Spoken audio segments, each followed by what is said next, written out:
لكن المسؤولة بتتجاهلها لأنها بالنسبة لهم بتبقى خطيبة المدير وما ينفعش يتعبوها، ومع ذلك بتفضل تشو رافعة ايديها لغاية ما بتتخدر من كتر ما هي مثبتاها. فأخيرا بتوافق المسؤولة عن تطوع تشو لعمل المهام، وفجأة بنلاقي الجميع ابتدى يعرض على تشو المساعدة وهي بتشكرهم. بس بعدها بنشوفهم في الحمام وهم بيتكلموا عليها وبيسألوا بعض ازاي هونج الوسيم يرتبط ببنت صغيرة وخريجة جديدة زي تشو، لا وكمان فقيرة، وبيفضلوا يدشملوا في خاطرها على أساس انهم بعيد عنها. بس أول ما بيخرجوا بنتفاجئ ان تشو كانت سامعاهم في الحمام لغاية ما جات لها خشونة من كتر القعدة، لكنها بتقرر انها ما تستسلمش لكلامهم وتثبت عكس اللي بيقولوه، وبتفضل تتمرن ازاي زوجة الرئيس تتعامل. وبتمر الايام على تشو وهي ما بين تمثيلية انها خطيبة هونج علشان ترضي الجدة في بيته، وما بين انها تكون موظفة مثالية وقد اي مهام بتتوجه لها، لغاية ما بيجي يوم عليها اللي بتبعت فيه رسالة لهونج انها هتبات في الشغل. وقبل ما توصل لميعاد تسليم المشروع بدقايق بتسيب الجهاز مفتوح وبتروح الحمام. فبتيجي مسؤولة القسم اللي للاسف بتكون غيرانة من علاقتها بهونج، وبعدها بنلاقي المشرفة جت علشان تستلم من تشو المشروع،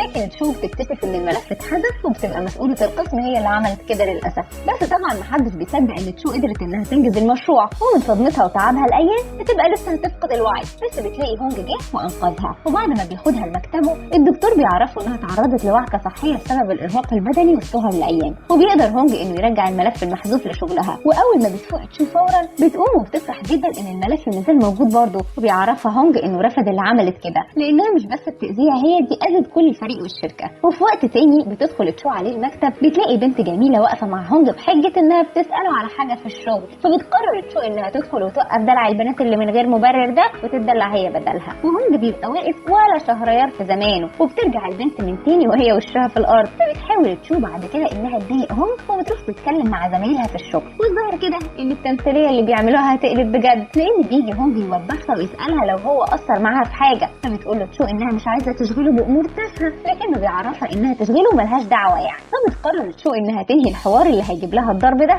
وتتكلم في الشغل بجد. وبتعرفوا ان في ميعاد مع الرئيس التنفيذي هيو، ولما بيقعدوا مع هيو بنكتشف ان تشو تبقى شبه بنت يعرفها زمان، بس ما بنكونش عارفين هي حبيبته ولا ايه اصلا بالظبط. واثناء ما بيتكلموا بيطلب هونج منها انها تقول رايها، فبتقول تشو اقتراحاتها اللي بتكون مبهرة جدا بالنسبة لهم، وبيلاحظ هونج نظرات هيو ليها فبيقرر يوقف الاجتماع. ولما بتخرج تشو مع هيو لبره بيتضح لنا نظرات الغيرة اللي بتبقى باينة وواضحة جدا على هونج. وفي الاجتماع التاني اللي ما بينهم بيحاول يظهر له هونج ان تشو خطيبته، فالمفروض يلم نفسه شوية وبيمسك ايديها قدامه. فتشو بتستغرب جدا من اللي بيعمله وبتاكل من البسكوت اللي قدامها. وبعد ما بيخلصوا الاجتماع بيخرجوا كلهم في ممر الشركة مع بعض، وبيسألها هيو عن طعم البسكوت، فبتفضل تشو تمدح فيه جدا. فجأة هونج بيبص لها وبتبقى عينه مطلعة شرار، وفي نفس اللحظة بيديلها هيو شنطة فيها نفس نوع البسكوت اللي بيكون مستورد. بس اول ما بيمشي بتقول انها مش بتحب الخردل اللي فيه، وبيبقى هونج هيتجنن من النفاق اللي هي فيه. وبنروح بعدها للعارضة جيفاس اللي هتكون ماسكة حملة الصفقة بتاعتهم، وبنلاحظ انها على دراية كافية بكل تفاصيل هونج، زي ان القهوة بلبن في وقت متأخر غلط عليه، وبيسأل نفسه هي ازاي عرفت كده. وفجأة بتطلب من تشو انها تصورهم سوا، لكن هونج بياخد الموبايل منها وبيخلي تشو تقف ما بينهم هما الاثنين، وقبل ما يمشي بيأكد عليها لو ما تقابلوش قبل كده. ولما بيكون في الطريق بيفتكر الحاجات الشخصية جدا اللي تعرفها عنه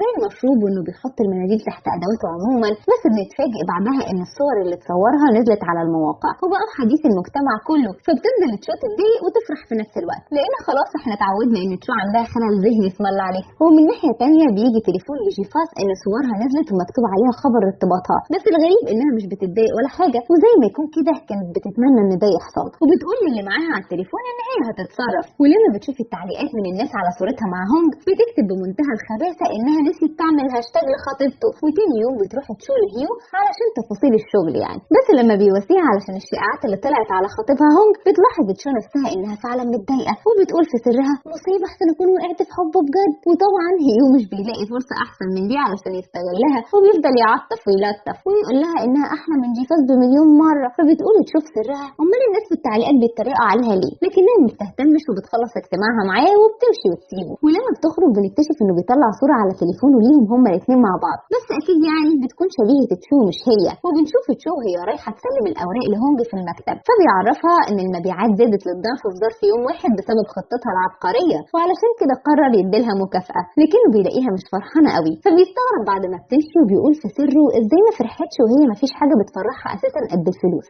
بس بتبقى تشوف عالم تاني خالص، وبتبقى سرحانة في التعليقات السلبية اللي جت عليها مقارنة يعني بجيفاس. وهو تس انا الثعبان جت، وبتلاقي جيفاس في وشها وبتعتذر لها يا عيني علشان صورتها غطت عليها قدام الكل، وبتقول لها انها دايما بتتعرض للاشاعات بسبب جمالها، وبتعرفها انها كانت على معرفه قديمه بهونج، وبتاكد عليها انه بيحب اللبن السخن جدا، فبتروح تشو على البيت وبتحضر له في الاكل لبن سخن. وفي عز ما بيكون بيقرص خدها بسبب غبائها في الكلام وانها مدب كده، بيجي له مغص رهيب وبيتفاجئ ان عنده حساسيه من لاكتوز اللبن. احنا قلنا بقى تس انا الثعبان. ومن تيجي تسوق بتبعت رساله لجيفاس وبتقول لها ان هونج جاله مغص رهيب بسبب اكلها، فبتنتصر ست جيفاس طبعا عليها. وتاني يوم بنلاقي جيفاس رايحه لعند هونج المكتب ومعاها شوربه دافيه حطها في وعاء لونه وردي، بس وهو بياخد منها الشوربه تشو بتدخل عليهم، فبيحاول هونج انه يبعد ايده لكن الشوربه بتتدلق عليه للاسف، وبعدها بتجري ورا جيفاس وبتطلب منه انه يتعامل معاها بشكل رسمي، وبتعتذر له لو سببت له مشاكل بسبب جمالها، لكنه بيقول لها انه رايح يتغدى مع خطيبته بره ومش حاسس ناحيتها بالزعل ولا اي حاجه. وبنرجع فلاش باك في ذاكره جيفاس وبنشوف شاب اللي تقريبا يبقى اخوها وهو بيتعرض للتنمر من اصدقائه بسبب انه بيحب اللون الوردي.